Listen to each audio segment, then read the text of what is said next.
Hi guys, welcome to Hampshire Outdoors and Survival. Hey, that put the cat amongst the pigeons, didn't it? Right, let's make you all feel happy and safe. Right, two things to remember. One, I don't believe in EVs. Right, I do not think EVs for public use on the road as cars at the moment, the way we stand in this world, are the answer. No, the infrastructure's not there. The technology's not right. And everybody's trying to build a luxury car that's going to make you all happy and safe and do everything for you. And yeah, that's not me. I drive an old Land Rover. Okay, I like my diesels, I like my petrols, and I personally think hydrogen, like Mac, I think hydrogen is the answer. Okay, it's a renewable resource that you can get anywhere in the world. We haven't got to dig big bloody holes.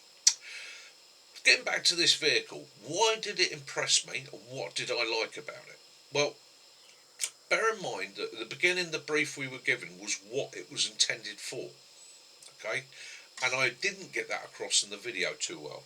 This vehicle has been primarily aimed at farmers, um, national parks, people like that. And at the moment, they've supplied vehicles to Natural England. They've been with Natural England for over a year now. And I got to chat to one of their wardens, although he wants to remain, yeah, off camera for obvious reasons, and I'll allow that. But I'll tell you what he said in a second. So, coming from a farming background, when I looked at this vehicle, I looked at it as a tool. Okay, and the bonus of this vehicle is you can park it up in the yard, plug it in, and go to it tomorrow. I'm not using that diesel that I'm trying to save for my tractor and other machinery. And again, because I don't think you can make an EV tractor sized. The guys that developed this developed it primarily as a work tool, and they spoke to farmers and they spoke to people in the rural world and said to them, what do you need? Okay, so one of the first things that came back was towing capacity. It's got 3,000 kilogram towing capacity. Okay, the other thing they said was mileage, and they, oh, what do you want in mileage? And most of them came back and said, well, don't do much more than sort of 30, 40, 50, 60 miles a day. So they aimed at a 150-mile range. Okay, now the idea of this vehicle is to have on the farm. It's so a farmer can walk out to it in the morning, start it up. So one of the things that came back to them, bear in mind they're based in Czech Republic, was, oh, my farm in the winter is extremely cold. My farm in the summer is extremely hot. They went away and they thought about it, and they thought about the battery management side. And this is something a lot of the other companies don't think about. A lot of the other companies are thinking about big bucks, sticking your battery in there in 3 years. Okay, this company's ethos is pretty much an old school ethos, which is you buy our vehicle, see you in 10 years. See you in 10 years when you want a new one or you want to upgrade it. Okay, that's their idea. So it's just a general workhorse. That's why the interior of it is designed. You can throw a bale in it, throw a carcass in it, throw feed in it, tow the trailer with it. You'll get mud in it, you'll get dirt in it. The whole thing's designed that it can be cleaned out. It's all rubber matting, it's easy clean surfaces and that. It's a good, honest workhorse. Okay, and for that, I did like it. Would I own one as an everyday driver? No. Wouldn't be practical for me. Okay. I do a lot of mileage at times, so yeah, it wouldn't work. If I was going down to the Isle of Wight and back to see my mum, it wouldn't work out for me. So it's not designed as a car, as in we think of cars. This is designed as in something to have plugged in and go and work. Now, get back to Natural England. So the Ranger from Natural England, this is how he put it to me. When it first came into him, before that he'd had a Hilux, and he loved his Hilux. It was great. Did the job for him. He had that. Bosses turned around, we're getting rid of that, and we're going to go electric. Oh no, going to end up with a milk float. And yeah, he got one of the UAZs. Okay, and the UAZ was their test bed. It was their original vehicle that they went to, modified, rebuilt completely, literally the running gear, everything underneath. Yeah, it's all redone. They gave him that, and as he said, the first time I saw it, oh, what the fuck is this? He's fallen in love with it, and he's fallen in love with it for these three simple reasons. One, It's very low maintenance. It's not spending time having to check oil and worry about the clutch and think about bits and pieces like that. He said, literally get in it every single day, turn the key, go to work. Okay. 2, he said, it doesn't smell. He said, it doesn't give you away.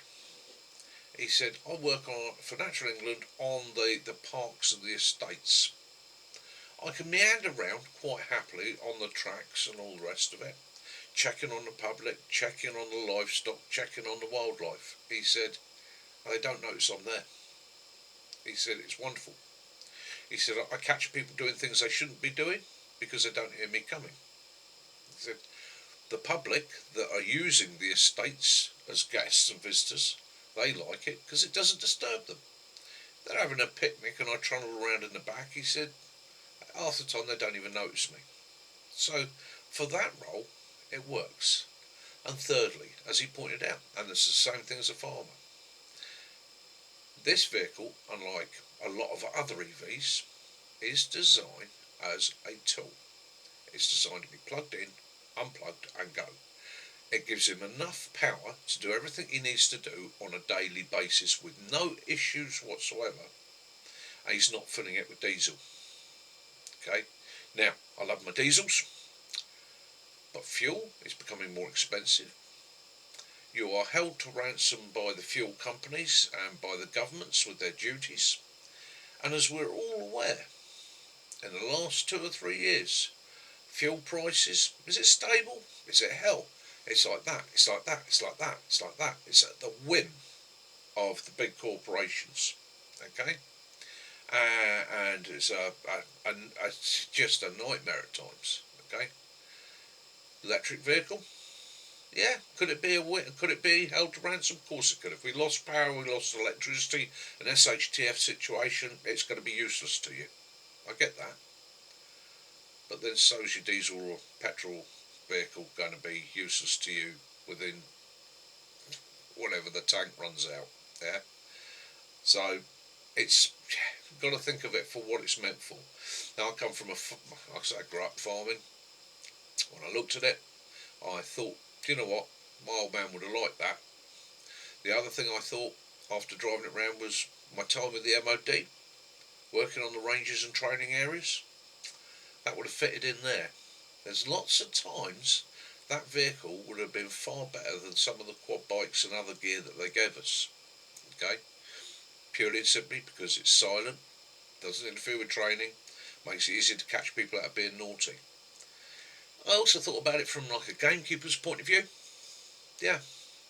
Again, that's silence. That silence is a handy thing, whether you're managing deer or whether you're trying to catch poachers. So that silence is a bonus. That's my views and my opinions on it. No, EVs are not the answer. Not the answer for 99.9% of us. But for the first time, it's the first electric vehicle I've actually looked at that I've thought, yes, it does have a role. It does have a role in for what it's designed for, and that's because the guys have specifically designed it for that. So that's that. Feel safe. Don't worry. Mick has not been converted. Okay, I have not caught EVitis. Right, I've been inoculated. I drank a pint of diesel as a small boy. Right, I won't catch it. It's okay. But for what it was designed for, yes, I do see it has a role, and I think personally, it's bloody well designed and works. It does what it says on the tin, and that's all that matters. Yeah. So feel safe. I haven't got EVitis. In actual fact, I'm just about to sort the kit out, get myself changed, and I'm off out into the boonies with Mac. So yeah, I hope that puts your minds at rest. Guys, stay safe. Have a great day wherever you are. Yeah. Have your adventures. Keep warm. I'm going to in a minute. It's going to be a beautiful day out there. Take it easy. I'll catch you on the next one. Mickey out.